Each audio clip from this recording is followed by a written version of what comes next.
Good morning, everybody. I'm Captain Tommy Scoville, and you are on the lifeboat. I didn't cue up the music this morning. I got up at 4 a.m. and somehow I was almost too late to get this thing up on time. I don't know what the hell happened this morning. Well, I do know what happened. I changed what I was going to talk about like 6 times. It's one of those mornings that just being indecisive. I hate those mornings. I just quite simply could not get, I couldn't pull the trigger on my own ideas, and that's terrible. I hate that feeling. Okay, peeps. So, automatic negative thoughts. Automatic negative thoughts, or ants, bar none, is the biggest threat to your sobriety. Ultra MAGA, by the way, I love that. I was going to, I try to stay out of the comment section, but I love that. Ultra MAGA said that normally if he's seeing 5 a.m., he's seeing it tweaking from the night before. And I can't tell you how many times I've said that. And he says now it's, he's here and up because he's getting ready to go to work. That's really good stuff, right? That's life-changing stuff. But I've said the same thing, man. 5 o'clock in the morning, if my first wife could see me now, she would have a heart attack. Or any of the other wives. Any of them would have a heart attack. But I am permanently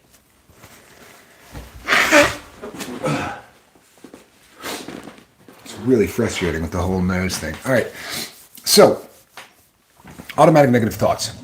Bar none, the biggest threat to your sobriety. And the number one weapon in your brain's arsenal when it comes to trying to get you to relapse. No question, the number one thing that you have to worry about. And the good news of that is that as much as automatic negative thoughts suck, not having them wreck you is pretty much as simple as tying shoes.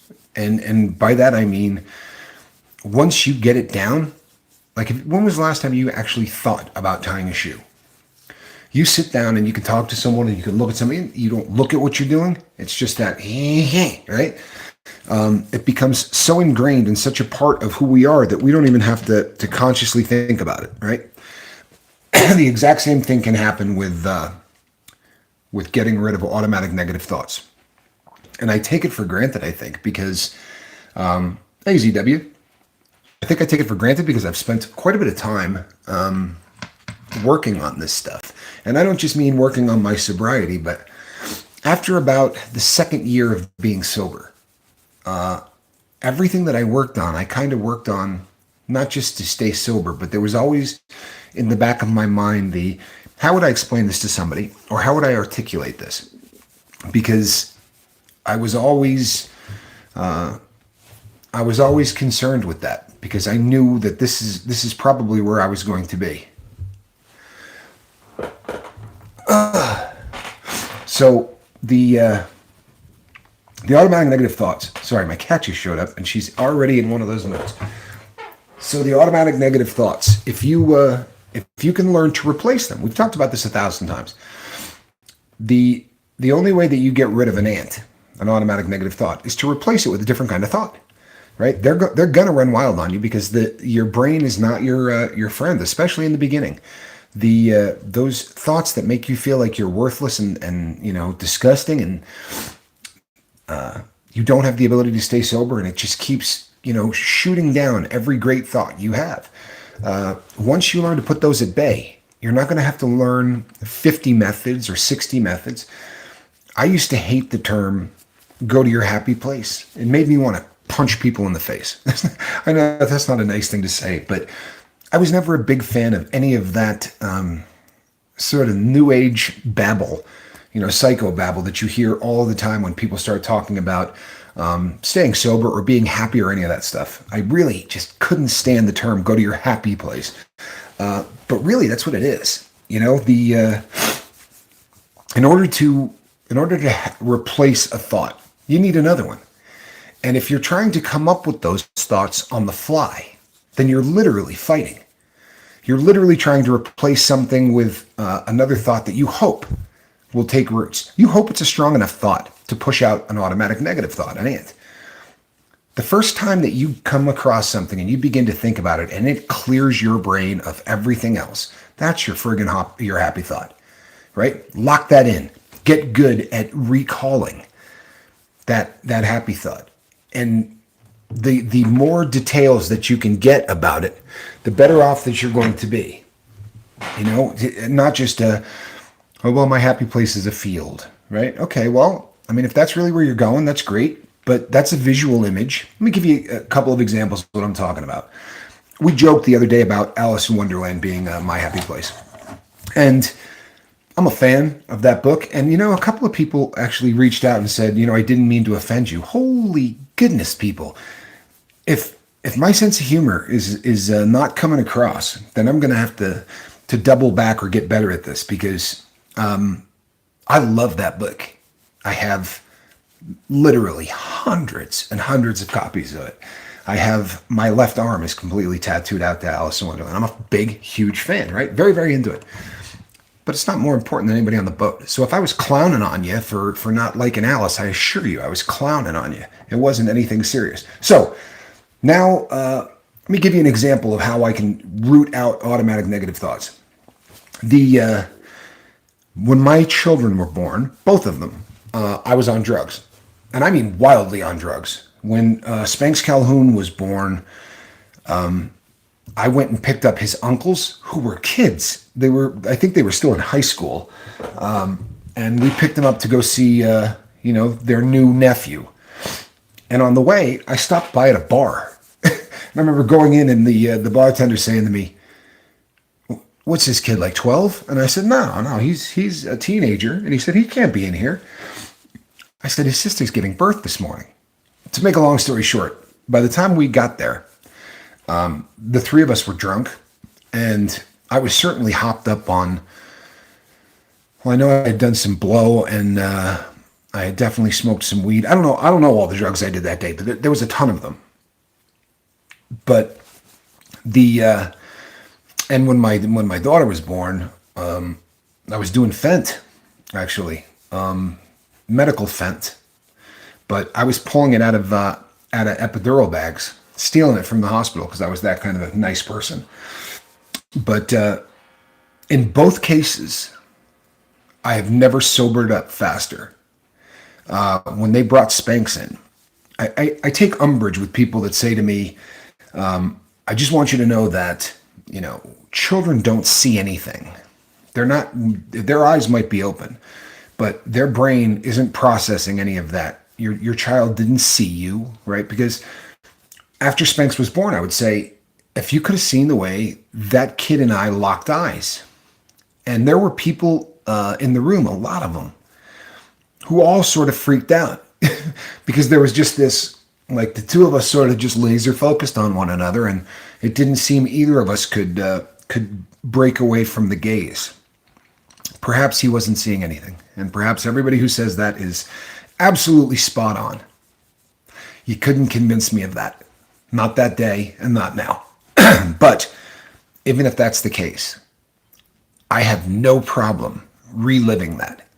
It is one of the easiest things in the world for me, is to relive that moment that they handed me Spanx. They put a little cap on, right, to keep the kid's head warm. And I've said this on the boat many times. He was natural childbirth, and he had like a traffic cone kind of a head for the first probably 6 hours. And when they handed him to me, and I grabbed this hat and realized it was filled with head, I must have got a look on my face that was just sheer panic, because the nurse went, "That'll round out here in a day or two. Don't worry about it." And I said, "Thank you." But I remember almost like, I don't know, probably because of the fact that I'm a degenerate drug addict, I can't really equate it to anything else, right? Other than a drug kind of experience. But it was like everything in the room sort of fell away. Like, you've seen special effects like that, where all of a sudden, everything just sort of falls, like a puzzle piece and everything. I'm telling you, outside of me and this kid, there was nothing in the entire world. Even the noise of people talking and everything just sort of, it was like an out of body experience. It really was. It was bizarre, but I have no problem reliving it, every aspect of it. Now, I don't give a crap what's going on in my mind. I don't care what the automatic negative thoughts are trying to do to me. If I sit down, and if they're bad, I do. I have to sit down because other things will, I'm trying to go to a happy place. I'm concentrating on something that is so ingrained in my brain that I can get back there. I can go back there like that. And you hear people say, go to your happy place. Man, there's no joke to that. You are going to a different place in the mind where automatic negative thoughts seem really small and insignificant and unable to override what you are painting a picture of. You're programming your brain to recall. And that is a absolute go-to memory for me that I never, ever have a problem knocking anything else out with. For real, nothing. And I've had a lot of really cool memories in my life. And there are things that I will use as a happy place because you get bored like anything else. If you use the exact same happy place thought for 4 or 5 years, sometimes you got to sort of rotate through other thoughts. And I've talked here about a really unusual thing that happened to me in Utah. I was doing a photo shoot for a company that made clothing that people ski in. And it was not the one that sponsored me. So it would be in the ad, it would say something like skier wearing, right? It wouldn't say my name because the people that paid me to wear their stuff would be very angry if I was advertising something else. So anytime you're looking at one of those magazines and it says the skier instead of the person's name, it's probably because they're screwing over their sponsor and wearing something else. Anyway, they wanted us to ski down a path in Utah called the Y Couloir. And couloir is a fancy French word that, if you translate it, at least to ski talk, what it means is you can't ski this thing any other way than climbing up it and then skiing back down it. And I don't mean climbing up it from the side, right, or from the backside. In order to ski this, you got to go straight up what you're going to ski down. You are climbing the trail, so to speak. And this one, as you got up about, it's straight up. The elevation is straight up. So when you've been climbing for 3 or 4 hours, you've probably gone up a couple of 1,000 feet in elevation. And it's, which makes it really cold really quick. And it's so steep that, you got your skis on your back and you're just sort of, driving your arms into what you're skiing on and kicking your ski boots in really hard. But after you've gone up about 2,500 to 3,000 feet, it splits off in 2 directions, like a Y. And you can't land a helicopter on the top of it. Like when you get to the top, it's maybe that wide. So if you sit on it, you go over the backside. It's really, really dramatic. And right as we got to the Y section, there were 2 skiers and a snowboarder. And the 2 skiers, of which I was one, we picked the left side of the Y. And the one snowboarder said, I'm going this way, which scared the crap out of me. Because if this dude gets injured, right, on the other side of the Y, he would probably die before we could figure out a way to hike back up to him. Because the energy that it takes to do that, it's not something you're going to do twice in one day.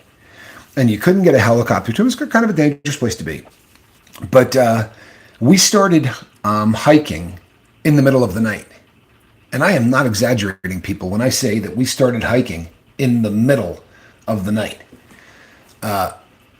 to get to the top of the couloir when we were shooting for it, because we wanted to be there basically in time to film, right? You wanted the filming to be something that, sorry, my computer is completely conked out on me. They're going to be filming from 4 different vantage points, but they're going to be doing it when the sun comes up. So we had to start, they literally want you there for sunrise. So it was probably 2 a.m, right? Might have even been before midnight, but, so it's dark, it's cold. The only thing you got is moonlight. And about 4 or 5 hours into this climb, it started to snow. And it started to snow in a way that, for me, is unique to Utah. Like, I've been everywhere, with the exception of Japan. I think I've been everywhere in the world where it snows. But the lake effect snow that comes off of the Great Salt Lake sometimes is terrifying. You get snowflakes that are like the size of baseballs, and they come really, really quickly. So it got to a point where you could barely see the person standing to the left of you. And I mean literally. So my friend with the snowboard, he takes the right, and me and my partner go to the left. And this is the partner that I told you guys about many times, who said, I can't be friends with you anymore. I love you, but, you will always, to me, you're always heroin. And I'm never going to be able to think of anything else if I'm with you. So it was the two of us. And when we got up to within maybe 3 feet of the ridge, because you don't want to go off the backside, obviously. So when we got about 3 feet from the top, we just sort of dug in, a little seat that you could drop your butt into.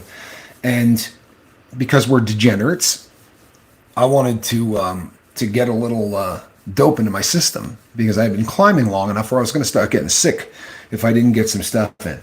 And my partner said, I'm going to go up about another 5 or 10 feet. You want to wait here? I said, sure. And I didn't want to climb another 5 or 10 feet, right? At that point, you're post holding. So when your legs go in, they're going in right up to the crotch. The only thing that's not keeping you from going deeper, right, is that. So I didn't want to go any higher. And all of a sudden, I saw his boots come back down, and he said, you need to come with me. And I'm like, dude, I don't want to. He said, please, dude, just come with me. And as I started the hike, we went through the clouds, right? The snow clouds were below us. And I've done a lot of skiing, people. I've never seen anything like this before or since. All of a sudden, it was blue skies, right? And I'm talking about a snowstorm that was so gray that you could not see somebody 4 feet away from you. Honestly, at that point, we were using rope to, between us. And I popped up, and as right at eye level was just gray clouds. So we went up a little bit higher, and it was the most beautiful blue sky you've ever seen. And all of the wind was below us. So it was silent in a way that I've never heard silence, and not the kind that bothers you. It was just really, really unique. And when we looked over to the other side, the snowboarder was probably 80 yards away from us with some stone in between. So there's no way we're climbing. It was a really gnarly rock between us and him. But we had walkie-talkies, and he said, man, yeah, I don't even want to go down. Like, I'm going to stay here until this goes away. Until this phenomenon is done, I'm not leaving it. And we all sort of agreed to that. And then the people at the bottom who were filming this said, we're going to have to do this again tomorrow, because we're not even going to be able to see you. It's snowing so hard, we can't film this unless you guys want to hang out for 4 or 5 hours, which is about how long they said it was going to last. We probably spent an hour above the clouds. And yeah, I mean, it was as close as I felt to God in my life. It really was one of those incredible, incredible things. And I can go back there pretty easily. But it's not nearly as intense from a mind standpoint as it was when they handed me my son. I mean, that one was just, again, everything fell away. And so when it comes time to go to a happy place, when it comes time to replace a crappy thought with a solid one, start going back through your past, because there are going to be events. And I know it almost sounds cliche, because people will say, it's the best thing that ever happened to me, other than my child being born. And there's just something to that. Like, it really isn't that much of a cliche, because it's such an incredible feeling. And it's also, we talk about this, it's tied to brain chemistry, right? The feel-good chemicals in your brain, right? That receptor gets turned on full blast, and chemicals you probably don't get any other time, or at least in that cocktail, all get thrown at you at once. And there's the feeling of calm and adrenaline at the same time, and the feeling of love and terror, and like all of that crap sort of hits you at once. But it's a really solid way to get rid of an ant. It is a really, really solid way to make uncomfortable thoughts disappear. And, the good thing about all of my happy place memories are that I can't get rid of them once I start them. Like if I start thinking about the birth of either of my kids, that will stretch out. 5 minutes after I'm done thinking about it, I'll still have a crap eating grin on my face because it was just one of those events that changed, me forever. I wish it had changed me. I wish I had gotten sober, but I was definitely never the same ever again. That was one of those things that just absolutely rewired my brain in a lot of ways. And when his sister was born, and I don't know if I've told this story on the air. I don't know how the hell I wouldn't have, right? 780 hours. There's a pretty good chance I told this story. My daughter was going to be born with half a heart. And this is something we knew, right? It was, we knew this before she was born. And, we had spent a lot of time talking about what it is we were going to do, and what this meant to us, because what it meant is our baby was going to be needing open heart surgery and pretty quickly after she was born, which was just kind of a bummer, but the reality of our kid. And at this point, me and her mom, I sent her mom to rehab.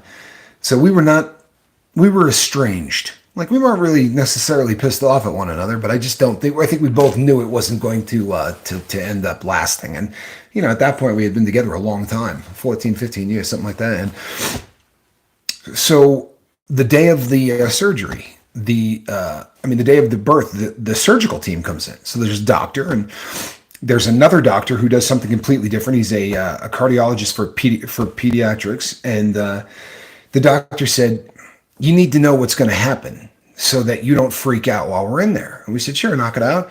And he said, when your baby comes out, she's not going to breathe because of the equipment that she's got. That's not an option. So we don't want you to lose your shit when she comes out, because she's going to probably be purple. And we have a team that does this all the time. So we're holding the elevator doors open, and we've got, no one's going to get in that friggin' elevator. Like they had people lined up so that they could grab my baby like a football and run her out of the room and get her to the ER.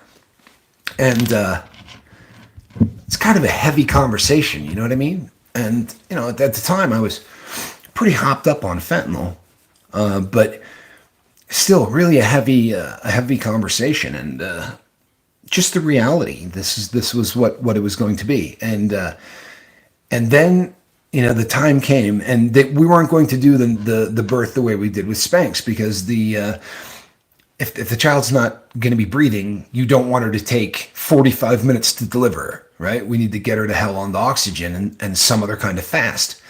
And so they were doing a cesarean, and when her head came out,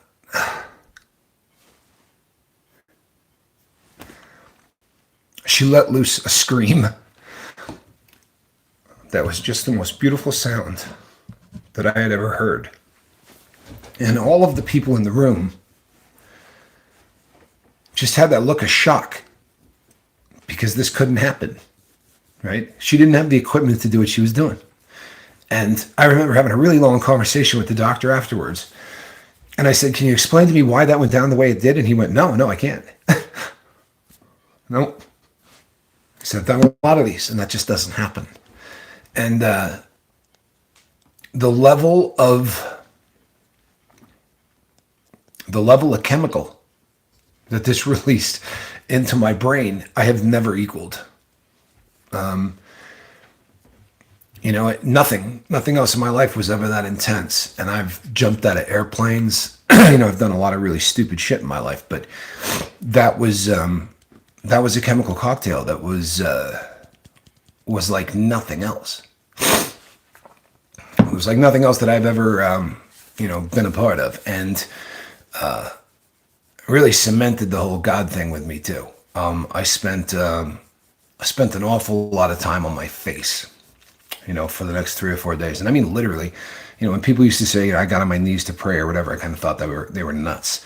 But no, my face was literally like plastered to the floor for hours. I couldn't manage to get up from it. And then I went back over to the hospital. I was at the Ronald McDonald House, because kids with birth defects or kids with anything like that, they want you to be able to be very close to the hospital and not have to worry about bills or whatever. So I was at the Ronald McDonald House when I got a phone call from the hospital and said, can you come over here real quick? And I said, sure, yeah. And I ran across the street because it's almost that close, and I was terrified. Like they're losers. They should have said on the phone, "Listen, everything's groovy. Come on by." That would have been nice. Instead, they kind of led me to believe that, or let me run wild with my brain, and automatic negative thoughts start coming in, and oh, now the crap's going to hit the fan, right? The miracle's over. And when I got over there, they said, we wanted you to be the first one to be able to feed her a meal because her mom is not, in great shape. She took a good beating through that whole process. So I went down with a bottle. It was one of the funniest. Again, it's a completely different a completely different happy thought. But instead of being really intense and a miracle, this one was just funny as hell, because they gave me my daughter, and I'm doing the feeding her with a bottle thing. And my daughter had black hair, like a crap load of it. Like you've never seen a kid with more hair, which was really odd because no one in the family ever has dark hair, and she lost it fairly quickly. But, so I'm going to feed her and I just lost it. You know what I mean? Like, obviously I'm not the stiff upper lip kind of cat, right? I'm a guy that tears up fairly easily. And I don't mean I had tears streaming down my face. I mean, I lost it. I was soaking this poor child in tears. And there was a nurse in there. There's like three. This is the intensive care for pediatrics. So there's a crap load of nurses in there, but there was three of them standing together.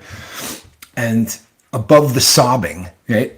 I don't know whether I needed oxygen or what was happening, but there was like a 5-second break in my kind of sobbing sound, and just distinctly as hell, you heard, "Good God, have you ever seen a man cry that much?"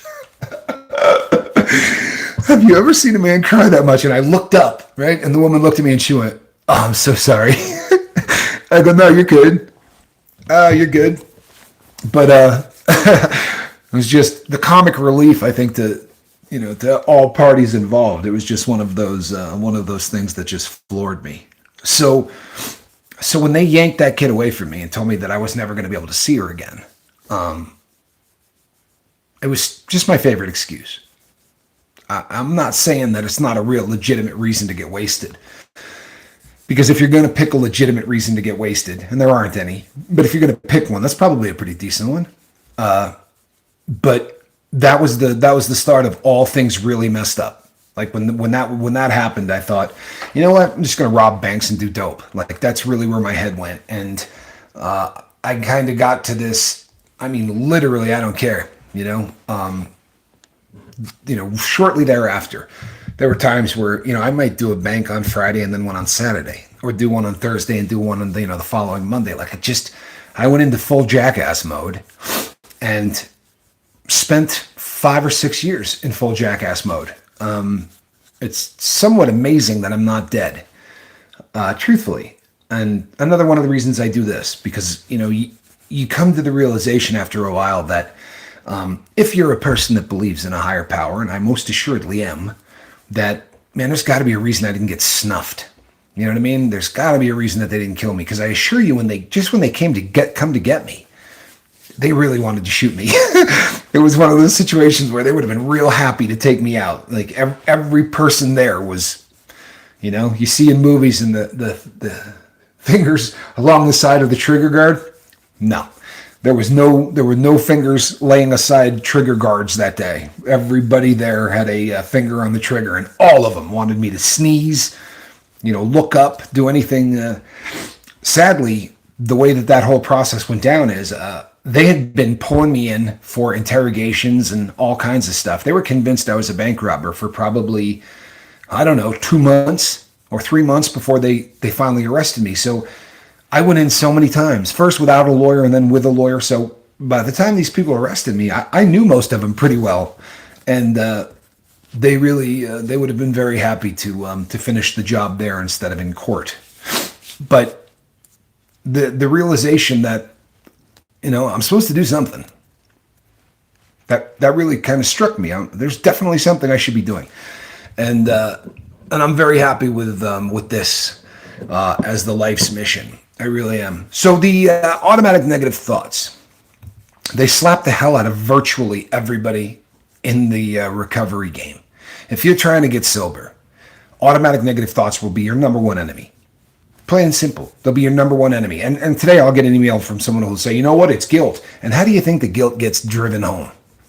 You think you just sit there and feel guilt? No, automatic negative thoughts go, you are worthless. I cannot believe you did this to your sister. Or I cannot believe you did that to your family.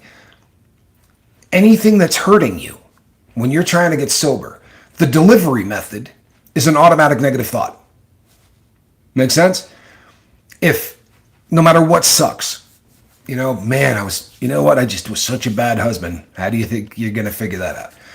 Right? Little voices in your head are going to tell you, you were a piece of crap husband, or whatever. It's just going to be one, automatic negative thought after another. So if you can master turning those off, then I like your odds at remaining sober for a long period of time.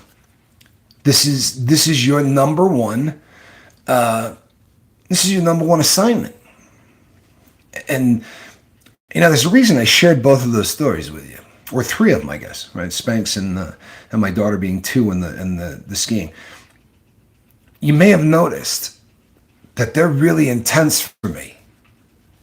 Like I'm there, I'm back. If I sit and try to tell the story of my daughter, I'm literally, back at Children's Hospital in L.A. There's no way I can have that thought and anything else. Didn't answer a lot of your comments. Just telling the story. You guys sort of fall away into nothing. I really do sort of get back into my own head in a way that probably can't be explained. I guarantee you have something like that. There is something in your life with that kind of intensity. There is something in your life that just, that day will be etched on your brain forever. Get good at recalling it. Get good at thinking about that when a shit thought, a bad thought is right on, is taken over. When you have a really bad thought, if you let it gain momentum, it's going to become a worse thought. Right? If you don't do something about ants, then they'll run wild on you. If you do something about them, they have a really short shelf life. You don't have to replace an automatic negative thought. I don't have to sit there and think of my daughter's birth for the next 6 hours. I could do that, I assure you. But I don't have to. I need about 6 minutes. 6 minutes. There's something odd about automatic negative thoughts. It's like when you get rid of them, you slap them hard enough, they take off for a while. Like they go and lick their wounds, and it might be 4 hours, it might be 5 hours. It's going to be a long period of time before they come back. You do not have to do this all day long, but you got to do it when they come on. When those automatic negative thoughts come, man, you better knock them out, and you better do it quickly. Don't let them gain momentum. Don't sit there for a half an hour thinking, man, I suck. And I'm not even good at the sobriety thing. That starts, get to a happy place. And if you don't like that term, I don't blame you. But get a thought in your head, because two thoughts cannot occupy the same space at the same time. It doesn't happen. It doesn't happen. And the ones that I shared with you today, the reason that those work so well for me is because automatic negative thoughts are directly tied to emotion. Make sense? Right? If you got ants running all over your brain, they're trying to make you something. They're upset, guilty, angry, right? Whatever the emotion is, that's what they're trying to do. Well, the memories that I just shared with you are so closely tied to really intense memories that it's not just an exercise in the cerebral, right? I'm not just sitting there thinking, well, that was kind of a cool day. No, all of it comes back, and you get a thought like that. They're doing this one, right? They're throwing elbows. When that thought comes into your head, it's shoving everything else the hell out. It's not like the ants are just going to step to the side of the room and wait for you to be done. No, you're throwing elbows, right? You're getting wild in that room. This is the kind of stuff that when I say, and I do say it often, we don't plan for our recovery as much as we plan for a fishing trip. This is the kind of crap I'm talking about. If you wait to decide what your happy place is going to be, I got news for you. It's too friggin' late. If you think you're going to develop this on the fly while ants are smacking you around, you're not. It doesn't happen like that. So if you're having a great day today and nothing's bothering you, right? You're having a good morning. Everything's great. The alarm didn't piss me off this morning. Everything is groovy, right? Now would be a really good time to try to figure out what you're going to do when it's not groovy. How are you going to knock that out of there on the mornings that suck? And I'll tell you what, people, I journal, and I yell about it all the time, but I do an awful lot of journaling. And in the beginning, I had long conversations with my mentor, my sponsor about this. And he said, you ought to be able to think back to the 4 or 5 most intense emotional events of your life. And I'm like, yeah, I don't have any problem with that. Okay, good. Get rid of the ones that were intense because they were awful and concentrate on the ones that were intense because they were beautiful. If you've got kids, that's a real bonus because it's not too hard to come up with really emotional thoughts, from raising kids. That just comes. It's one of those things. But master the happy thought. Master the art of recall, of putting yourself into another time and another space so that the weaponry that usually drives you back to a relapse doesn't have a place to hang out. Right? We give ants free rein to really, really get busy. Right? If you let ants do whatever they want, they'll gain strength like everything else. If you give them, the ability to run all over you, and God forbid, you show them that if they come hard, you're instantly going to do dope, because that, people, is a new habit. That's exactly what you're doing, is you're training the brain.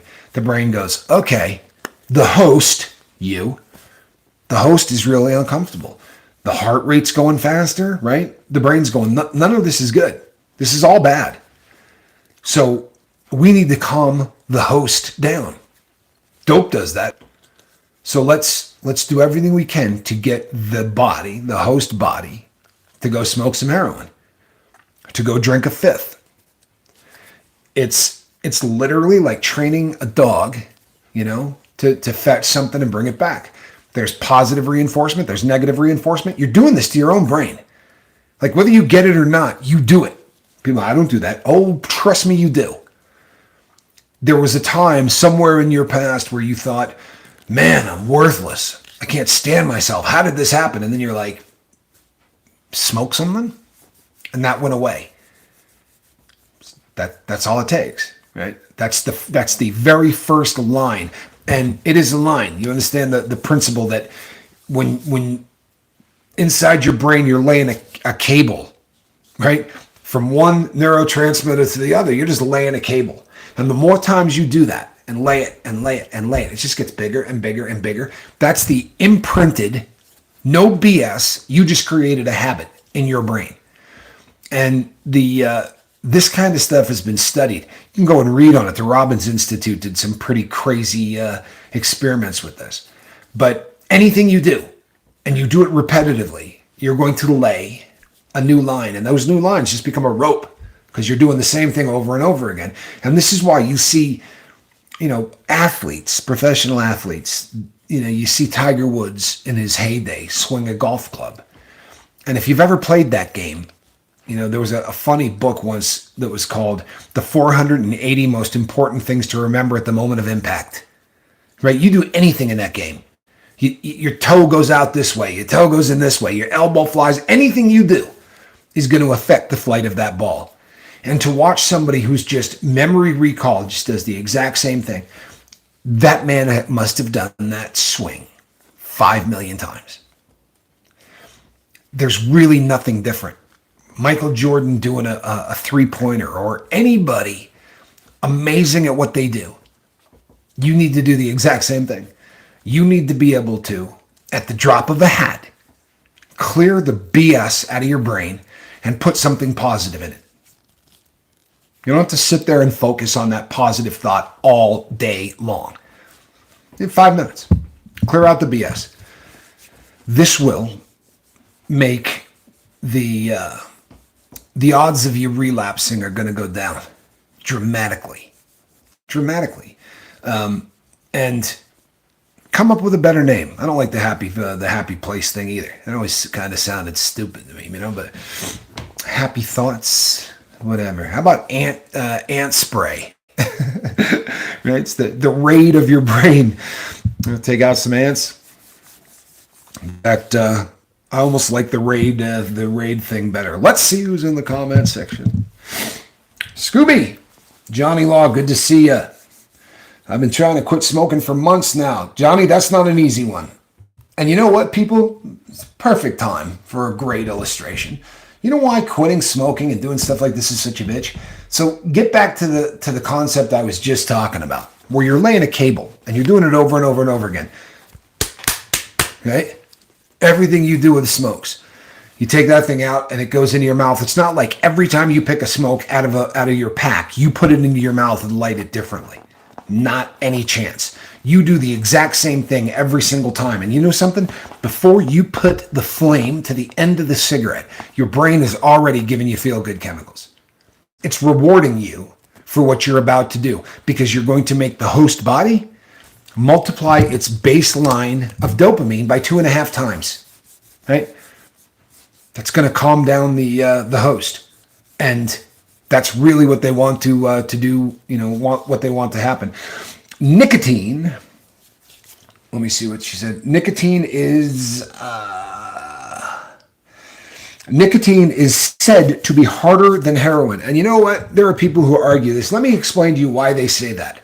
One of the reasons that they say that is the delivery method. There is nothing that delivers a drug to the body faster than smoke. Or the lungs, right? It could be vapor, it could be whatever. But nothing gets it into you faster than that. And I know people that shoot dope will go, not as fast as the vein. Trust me, faster than the vein. It's going to get to your brain quicker from smoking it than it is banging it. I promise you. You could Google this, research this. I'm not wrong. This one is a absolute stone cold fact. Nicotine is such an addictive thing and such a bitch because, you ever watch a chain smoker? You ever watch somebody smoke 60 cigarettes in a day? It's not like other drugs. Each time you light one of those and smoke it, you're going to get 2.5 times the base level of dopamine every time. You don't build a tolerance the same way. Yeah, you may end up being a person that smokes 500 cigarettes a day, but every time you smoke a cigarette, the exact same thing is going to happen. And it just chills you out in every single way, shape, and form. And, think about it if you're a smoker. What do you do as soon as you're done eating? Smoke a cigarette. And if you don't feel right. It's going to settle the stomach. It's going to do all those things. Right after sex, smoke a cigarette. Get up in the morning, have a cup of coffee. Can't go to the bathroom? Smoke a cigarette, right? It just becomes such an ingrained thing that is part of who you are. John Doe says, good thing weed is not addicting. Now, let me tell you that. The chemical Delta-9 tetrahydrocannabinol is not an addictive substance. That does not mean you cannot get addicted to smoking weed. You can get addicted to hitting yourself in the thumb with a hammer if you do it long enough. You really can. An addiction comes in two forms. You can be addicted to the chemical, right? You can be addicted to the chemical. Or you can be addicted to the ritual. And when the second half of something, the ritual part, is when the reward center of your brain begins to reward you the same way that I was describing when they handed me Spanx. Right? That same description earlier. Those chemicals that made everything in the world fall away except them and me. Those chemicals are the same ones that your brain is going to release when you're doing something stupid. So if you think back to the dawn and the creation of man, when we were hunter-gatherers, right? You would go and you'd pick up a berry and you eat it and you're like, that's not bad. Like that actually tastes good. And the body goes, wow, there's some, nutrients in that thing. So they want to positively reinforce what you just did. And they will release some chemicals so that every time you see that berry, you go, ooh, there it is, right? That is how we were designed. The reward system is in place to keep you doing things that are going to keep the species and you alive and healthy. Well, when that jumps the track and, you go to buy crack, and I don't mean smoking it yet, people, I mean buying it, and you drive to the worst parts of town and you see a guy come running up to your window and instantly your brain goes, oh, we're going to do it here. Give him some chemical. Doesn't make a crap load of sense, does it? Crazy, right?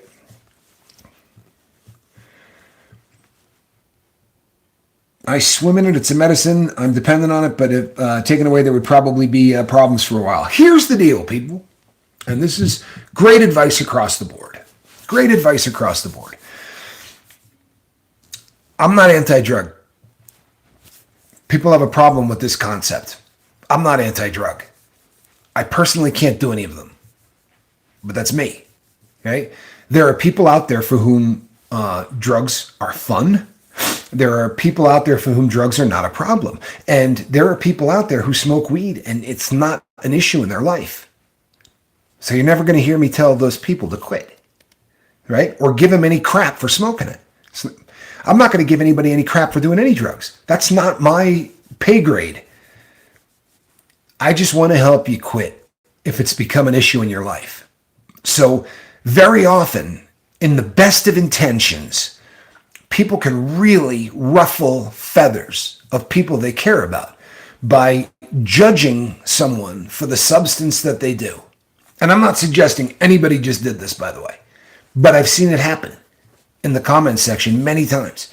And the reason it happens is, let's say your substance of choice is cannabis, and for you, it's an addictive substance.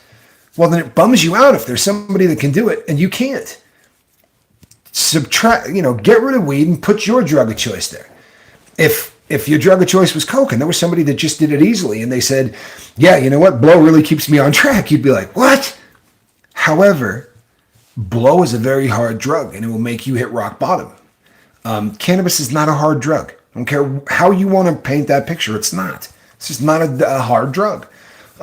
So I don't know. I try to stay in my lane. I think I did a show called Stay in Your Lane.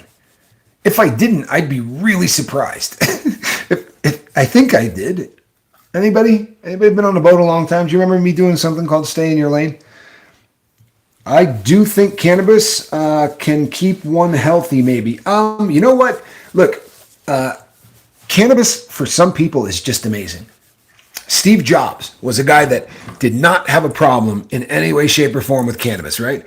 That cat was able to smoke weed and get everything he ever wanted done. It didn't steal his ambitions. Steve Jobs was a machine.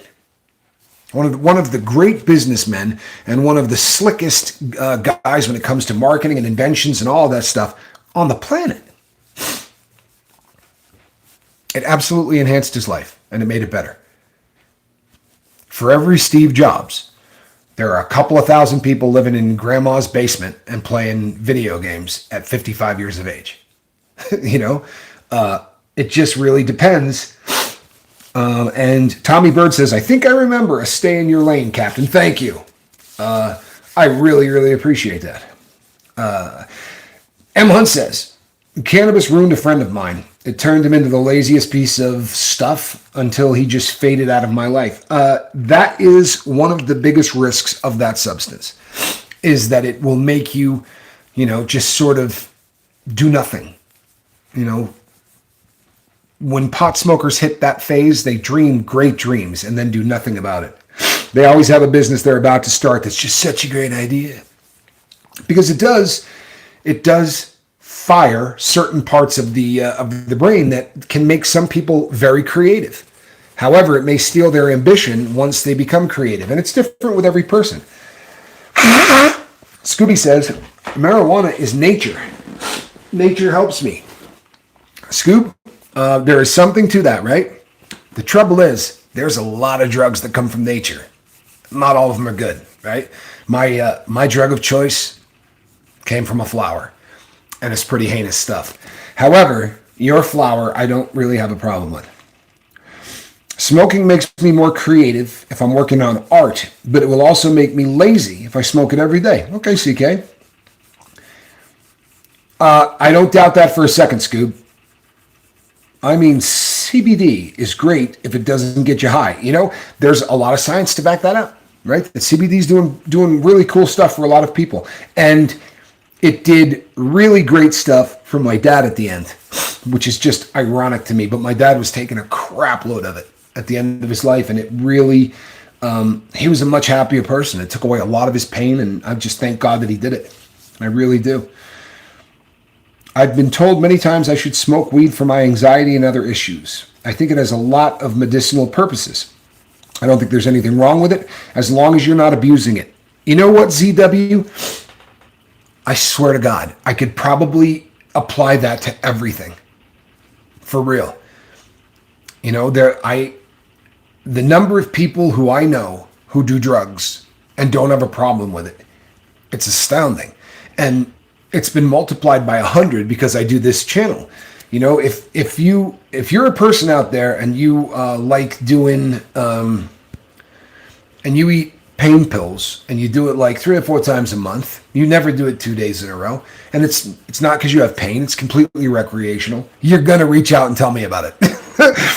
I swear to God, like, you know, I'm Captain Tommy Scoville. You're going to reach out and tell me that you're able to do that. Everybody in the country that can control a drug wants to send me an email. And I'm not mad at any of them. I'm not. What's funny is some of them get mad at me. Quit telling people that all I've ever said is addiction sucks. Right? Addiction sucks. And if you're one of those people who have become addicted to something, you can become addicted to something else. Doesn't mean it's a lock.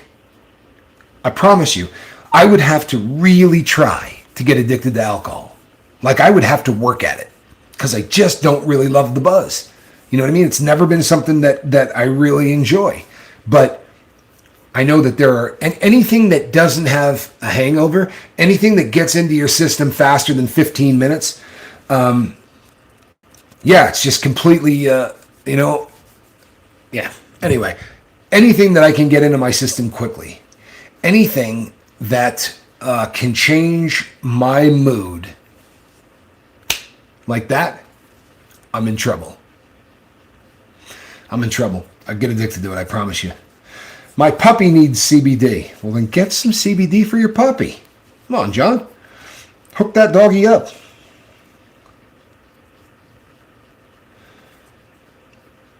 That's crazy, man. My dad was an alcoholic on both sides and my granddad's, but I never wanted to drop.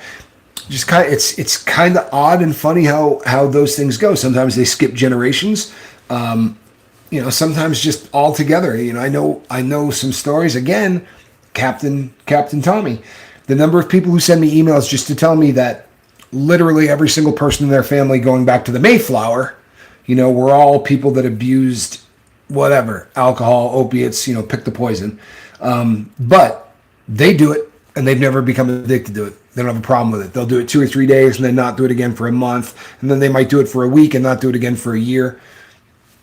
I don't doubt any of that. I really don't. And as much as people seem to want to kind of hang this title on me, I am not anti-drug. I'm not. I can't do them. And if you're somebody that has real problems with a substance, I'd really like to help you get off of it. But I don't have a problem. If you're a guy that does blow every New Year's and have since 1989, and that's the only time of the year you do it. And I have that friend. I've known him since 1989, and he buys stuff on, and he usually will line it out like a week or two ahead of time so that he's not trying to score it on the night before, and he'll just leave it in a drawer. No desire to do a bump, nothing. He just leaves it in there and waits for New Year's Eve. And then on New Year's Eve, he and a couple of friends get together and they do a pile of it. And then the following day, it's over. Johnny Law, I'm not going to lie to you. Yeah, the 80s really were not too bad for that. That was kind of like the highlight of that. My dad knew how to turn potatoes into Mountain Dew, lad. Yeah. M. Hunt, you make me laugh. Southern Grace says, Johnny Law, I'm just the opposite. No one on either side, but I'm the one. You know what? If you look at my family tree, there's control going back as far as the eye can see. You know, people that were social drinkers or, you know, just never had an issue with anything. And then there's me and Johnny. You know, it's like, you know, if we didn't look a lot alike, you know, we would probably think that maybe they just found us somewhere because we really, really are different than everybody else. Tommy Bird, I love you, man. Have a great day, huh? Oh, wait, see that? The whole time, the whole show, I got a cat in the basket. And now with 3 minutes left, she wants to leave. Where are you going, squirrel nut? Come here. Say goodbye to everybody if you're going to do that. Hey, look, it's a cat. Not sure exactly what's across her today. Probably heard a noise in the garage. That's about as close as we're going to get to a cat in a basket. Yeah, blow was really good back in the day. It really was. I mean, as far as drugs go, that drug was exactly what it was supposed to be. Now, if you're a person that, you know, really has a problem with it. M. Hunt says, I had good coke once in 1985 and I never want to do it again. You know, people, I don't know that I've told this story on the air. And because it's one of those things that I don't want to bum out family members that watch this, because it's probably hard enough for them to realize the number of things that I abused. But in the early 90s, I sold a bunch of blow. And I mean, I sold a bunch of it. And I wasn't a dealer. I would go to a place and pick up a pile of it, and then I would FedEx it to a different part of the country. And I would make a lot of money on every load. And it got to a point where I was making enough money on every load that I could buy a half a pound, right, for myself for almost nothing. And I would snort it and smoke it and shoot it, right, and just sort of do that. And on July 28th, 1994, I went into the bathroom and I was brushing my teeth first thing in the morning. And all of them on this side were just moving. I mean, I'm not kidding you. Like, you could go like this and just push my teeth around. And I had lost, I don't know, I was under 200 pounds. And that may not sound like a big deal. I assure you, if you could see me under 200 pounds, I would scare the hell out of you. Right? I look like Schmeagol. But, that was it. I just dropped it. And amazingly, like, I looked at the woman I was married to at the time and I said, I'm never doing this crap again. And her response was kind of like yeah, whatever, because I had never really quit anything else very well. But I just set it down. And, I'm sure that I had 6 or 7 ounces in the house, when I decided to quit. And I didn't go and throw it out or do anything like that. My precious holding a bag. Yeah. The stuff stayed in the house for probably, half a year to a year. And when people would come by, I'd be like, you do blow? Yeah, here, take some of this home. That's really how it went down, because where I was buying it was where I lived. And it was very, very inexpensive. But where I was sending it was, so expensive. It was just terrifying. It was me working the different parts of the country. All right, come here. Come here. Stop being such a cat. Alrighty, peeps. Look at this. She's back in the basket and not in a very good mood. You see her? She's chewing on the basket. That's not very nice. Stop biting the basket. You little snot. Well, I'll tell you something. I love this cat a whole lot more at 5 o'clock at night than I do at 5 't in the morning. Oh, you almost fell over. Although that was pretty cute. All right, look. Now she's back.